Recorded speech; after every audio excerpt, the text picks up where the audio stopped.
Hey, Scott Jordan and Mark Warner here for the Bulling Companies, and it's the COVID-19 Thursday, July 2nd update. I had to change the month. Wasn't sure what month we were in. Hey, Mark, how's it going?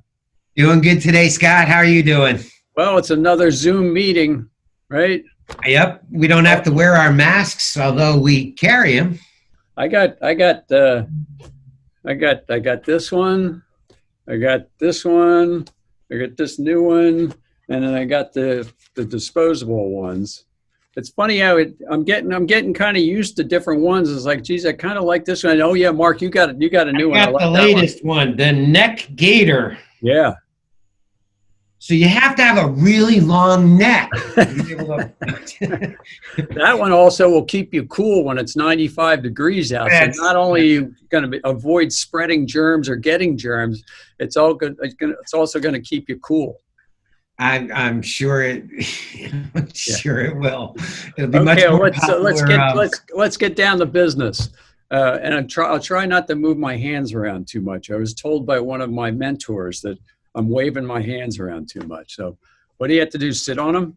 There you go. That won't work. But okay, so let me give you all the viewers out there an update. This 3 months in now, roughly. I've been doing these. Mark's been helping me out for the last couple of weeks, but I think I talked about bags. We're in short supply of bags for our unique bag-in-a-box package. We have a 2.5 gallon bag-in-a-box. We're told now that we're going to get a very, very large supply of them coming in around the 15th of next month. So roughly 2 weeks from now, we'll have bags back in stock, and we'll be gearing up for production there. Our quad allocation is pretty much the same as it's been all along. Not a lot of difference there. I like to say, people ask me, is it any different? I said, well, we really don't know what we're going to, they tell us what we're going to get, but we don't know what we're going to get until we actually get it. We learned a long time ago that if somebody says you're going to get 3 truckloads of something and you base your production on that, it doesn't happen. So we actually don't do anything about saying what we're going to produce until we actually have the material in-house. But everything's going well. We're really glad the bag situation got back in line. Sprayers, I said about sprayers last week. Some people weren't sure if I was talking about trigger sprayers. Last week I was talking about trigger sprayers. That's something that's in very short supply.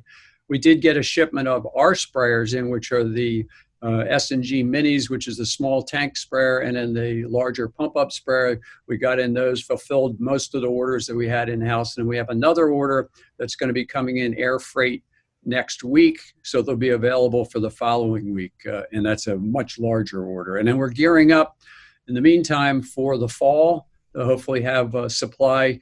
We certainly hope that COVID is not going to come back, but we want to also be prepared to be able to handle a big increase in business if in fact it happens. So that's kind of the status of our update as far as supplies and everything else. Any questions, Mark? Yes, sir. No, actually, the interesting thing is that the issue of COVID itself, COVID-19, the big question that we keep getting asked is it going away? Is it going to keep coming back? And I think the reality of it is that it's something we're going to live with for a long time, although it's not going to be so widespread in years to come. It's going to be one of those flu viruses that we're all have to remain concerned about. So I think the fact that we're focusing on disinfecting and extreme cleanliness, I think that's here to stay. I don't think anybody's going to accept a lack of extreme cleanliness anymore. Yeah. Where in the past, Scott, things like that might have disgusted us. Now when you see things, you're walking into buildings that look moderately unclean, it doesn't just disgust you, it potentially horrifies you. Yeah. Yeah. Because it's no longer things like allergens or getting soil. It's inhaling things that could be a lethal or at least highly contagious disease. So that's changed everything. And part of what I wanted to talk about today is that we asked all the viewers last week, Scott, if they would have an interest in us pursuing a program that allowed them to document that they're fulfilling all the right things in order to make their buildings safe. Are they using the right products? Are they properly rated by the EPA? Are they for real? A little bit more about that later. Also, we were going to make sure that they're able to validate that they're using proper procedures. They're using it right. Are they giving it a pre-clean? Are they giving it stay wet time, dwell time that's appropriate? And on top of that, there's the ability of documenting what's the frequency. It's great if somebody does the first two things, but if they aren't doing it often enough, then it's actually not making it safe if it's a high traffic zone with lots of people coming in. So frequency becomes a big part of it. And then, tied into all that is the ability to make sure that they're using absolutely the right products. So part of what we want to do with our upcoming program, due to the overwhelming response we had for developing one, is to be able to give somebody the ability to document those things. And I think it would put people at ease because, Scott, aren't we hearing a lot of crazy claims out there? Yeah. It's, well, we kind of teased last week. Well, for the last couple of weeks, I've been talking about some of those things. We got PAL, you got people knocking germs out. So we've taken a couple steps to innovate terminology. So we all know about greenwashing, or at least I think we all know about greenwashing. So we came up, Bullen came up with the term germ washing, and we've copyrighted that term, as well as we own germwashing.com. So there's nothing there currently, but there is going to be, and one of the purposes of germwashing.com is to be able to, I have, and we just had this morning somebody email me about this product that has perpetual kill claims, whatever that means. I mean, this one's forever. This one's 24/7. Perpetual, I think, is forever. Yeah.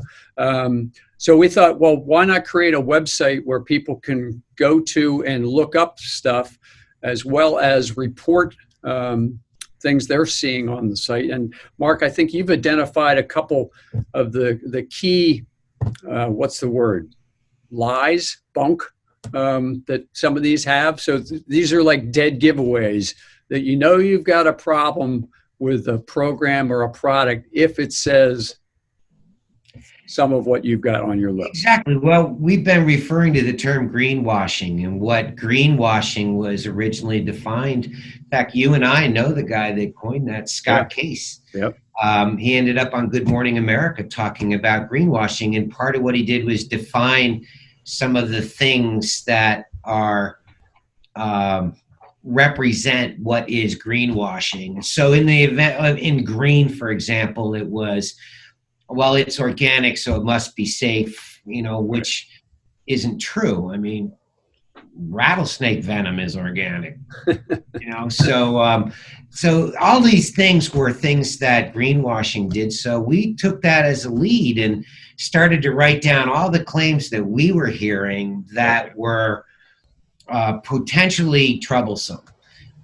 Number one is, and I remember this from greenwashing, is that, well, you can trust anyone because people just don't lie, right? Yeah. If it's on a website or if it's in print, it's got to be true. Got to be. If it's on the internet, it's got to be true. Yeah. But some of the ones that we were really getting concerned about is that this is a serious deal, COVID-19, and we're going to have other things happen down the road that are serious. And as a humankind, we have not learned lessons very well. No. Because this isn't the first type of epidemic that's really killed a lot of people. There was 1918 Spanish flu, we've had Hong Kong flu, and other forms of bird flu and pig flu and all kinds of things that have happened where we should have learned lessons, not the least of which was the West African Ebola outbreak. But in all these cases, we just, we need to be learning from it. And part of what we want to learn is that there is facts and there's fiction, and we need to know how and where to draw the line on this stuff. Claims like it's 24/7, it's perpetual, good for 30 days. And not only that, it's if you send your money now, it's good for 60 days. And if you order in the next 3 minutes, we'll send you 3 free closet organizers. Yeah, something's not right there. Just a shipping charge on top of that. It's completely free.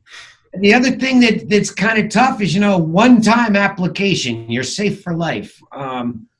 If it's too good to be true, it probably isn't true. And our belief is that this is the stuff that we need to be able to expose. So to your point, we are putting together our RX Pathogen Control Program, the RXPC,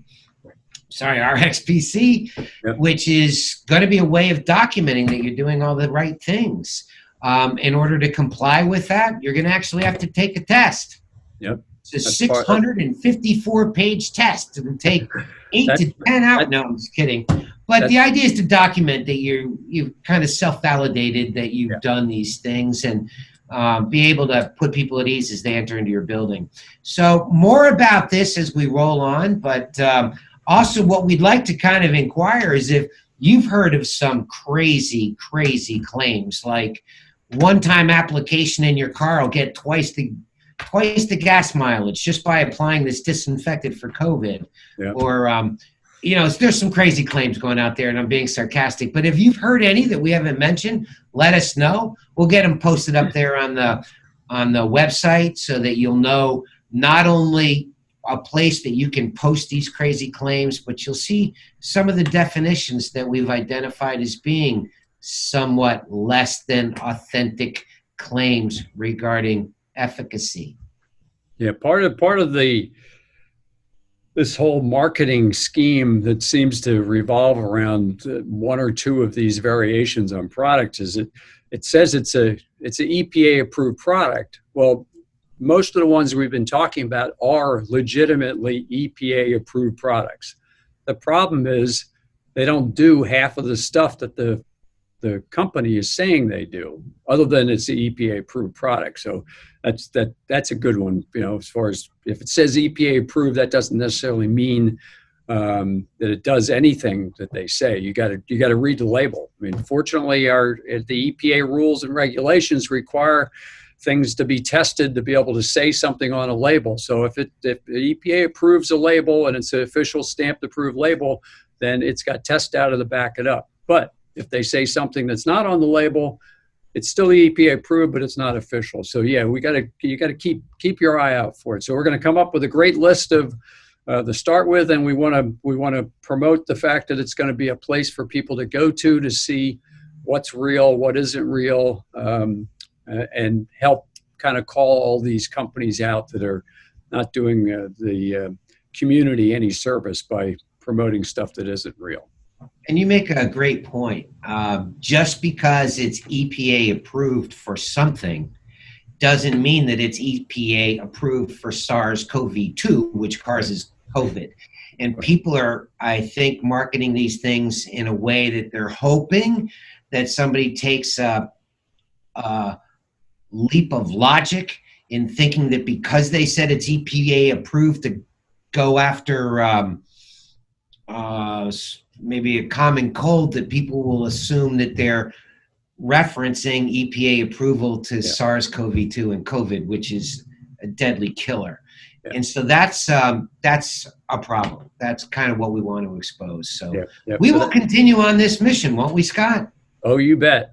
I don't think it's going to slow down anytime soon. I guess the general rule of thumb that we told one of our customers today was, if the product could actually do what they said it's going to do, perpetual, 24/7, whatever, don't you think every company in the world, not just the United States, every company in the world, every business in the world, every school, every whatever, would be using that product, and we wouldn't be having the problem that we've got if it was as clear and easy as all that's concerned.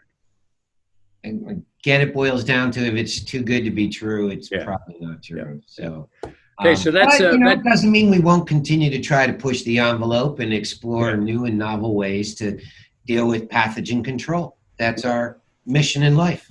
Yep. Okay, so next week this weekend is 4th of July. So I'm going to take off next week for vacation, which I haven't been on vacation all winter long. I mean, I'm not complaining. Certainly things have been very, very busy here. I'm not going to play golf, sorry, but I am going to do some social distancing in the water. Maybe I might bump into a dolphin or two. You never know, depending upon if I'm in the ocean or whatever. But we will not be having a COVID update show next week. You're going to have to wait until the following week to hear more about our RXPC program. And hopefully we'll have the germwashing.com up and running. Looking forward to it. Yep. Thanks for tuning in, everybody. Yep. Thank you. And stay safe out there. And like I used to say, don't blow anything up. Happy 4th. Happy 4th.